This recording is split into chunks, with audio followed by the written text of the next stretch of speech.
Hello, welcome to Simple Answers. In this video, I will be showing you how to make your iPhone flash when on silent mode. The first thing you need to do is go into settings.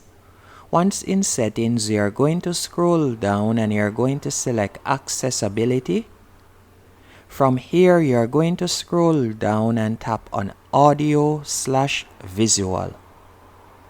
After doing that, you're going to scroll to the end of the page and you're going to tap on LED flash for alerts, and you will see the option flash in silent mode.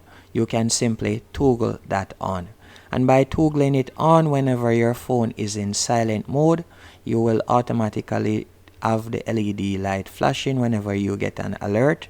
If you would like to leave the LED light alerts on overall, you can toggle it on at the top right there.